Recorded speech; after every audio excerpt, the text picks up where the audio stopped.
Hello everyone, welcome back to another episode of r/PettyRevenge. In today's episode, my GF got an illegal Airbnb ring in her apartment complex busted. Fake hooker bills. My MIL is a petty queen. I am not worthy. Before we get started, make sure to subscribe so you will never miss a video.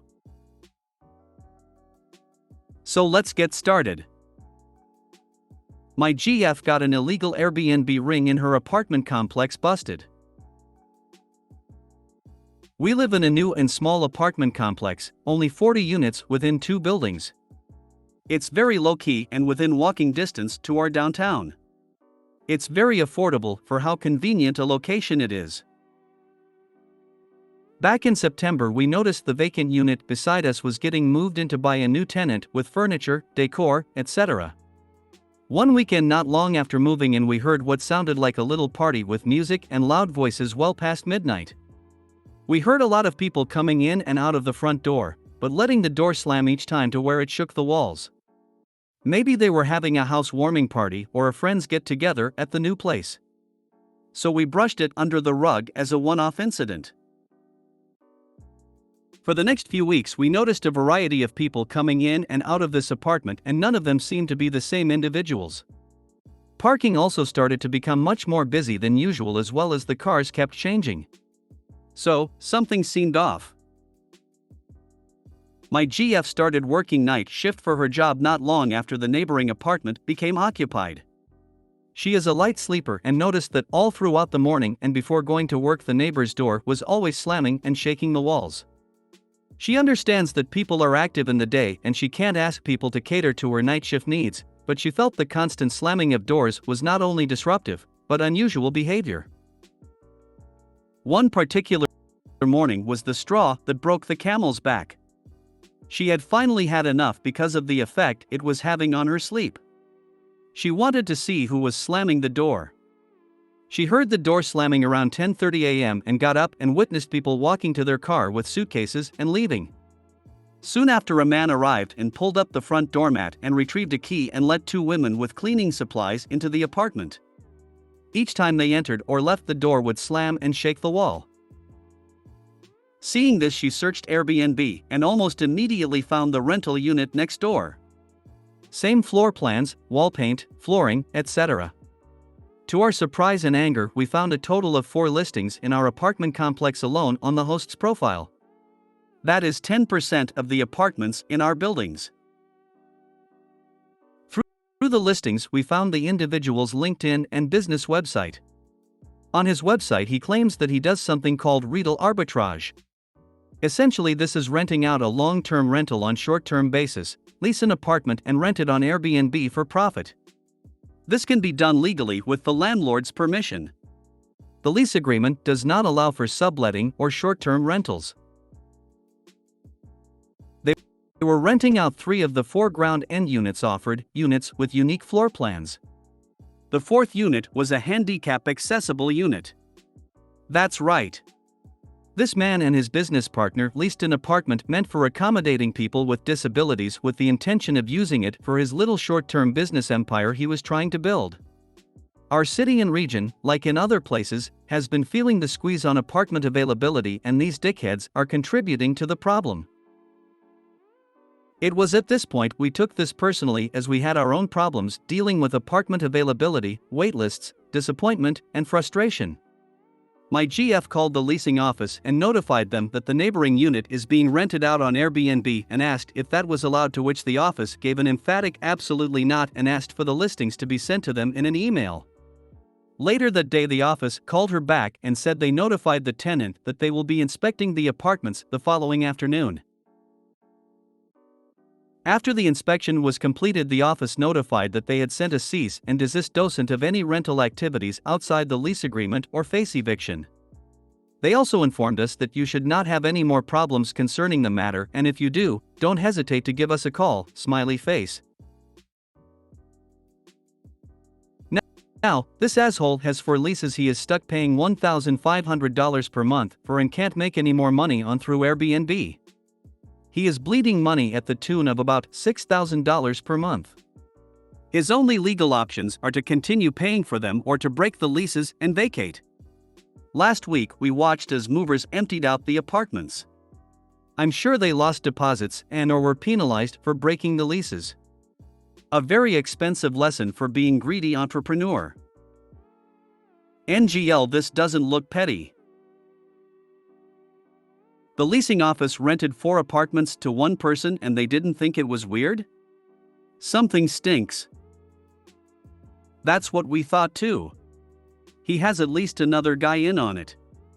One of the places I think was used by another tenant before we moved in, we think.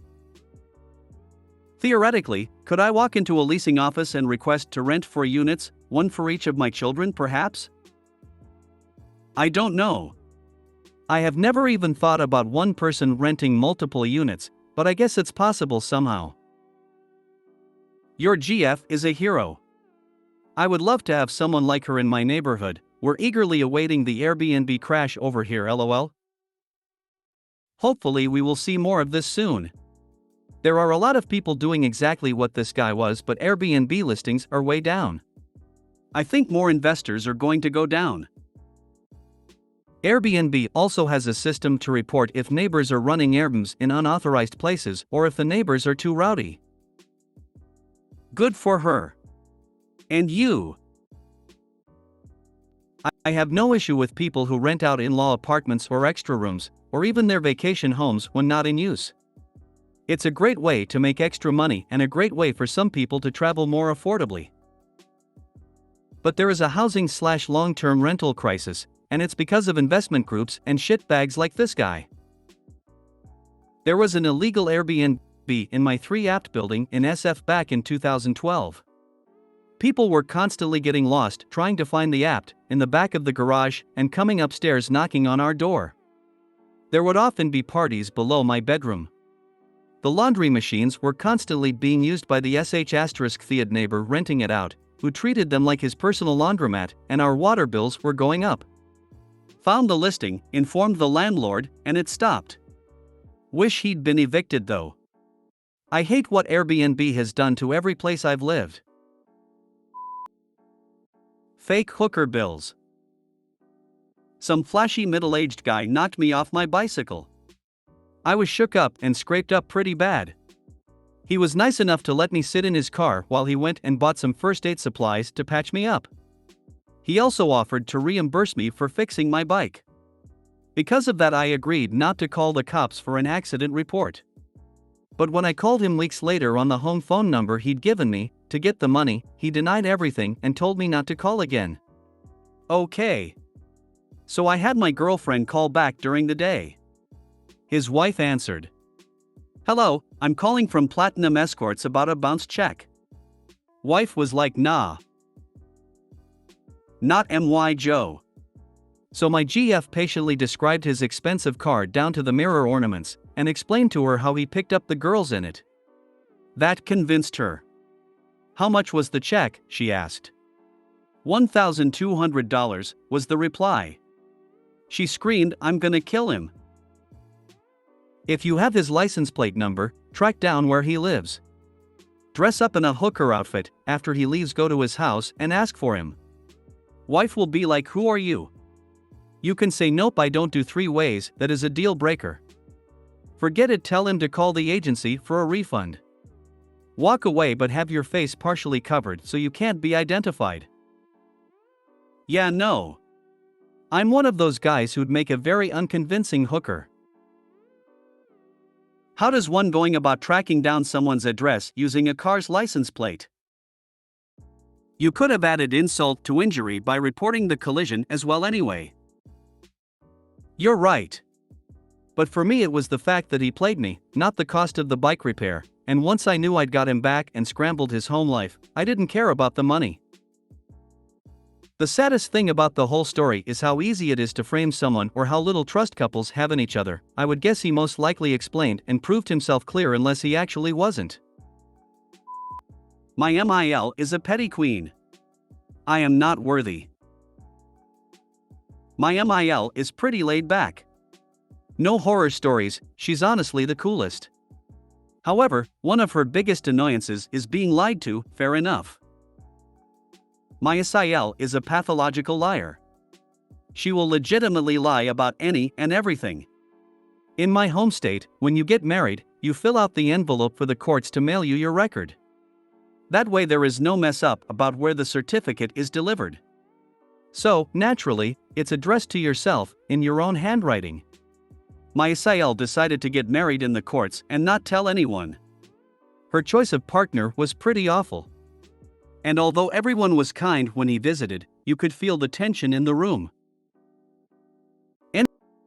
Anyhow, Sil addressed the envelope to her mother's house, hoping to catch it before anyone else as she was in the middle of moving. Mil was home that day, Friday, saw it, and looked up marriage records to confirm it. She was correct in her assumption. She handed Sil her mail when she arrived and asked privately if she had gotten married. She told her no, and laughed as if it was a silly question. She asked again if she was sure and got the same answer. My husband's family always has Sunday dinner. They are not religious, it's just the day of the week everyone has off. Well, she prepared dinner and dessert and had everyone wash up and gather for dinner. When everyone sat down to eat, the placemats were laminated copies of Sil's marriage record. She didn't care that she got married. She cared that she lied about it. What was Sil's reaction? Also, great move. I must know more. Does Sil know that no one likes the guy? Is he regularly invited to stuff? Has Sil said anything about why she hid the marriage? So many questions. If you made it to the end of the video, thanks for watching. Don't forget to like, subscribe and share, and we will see you in the next video.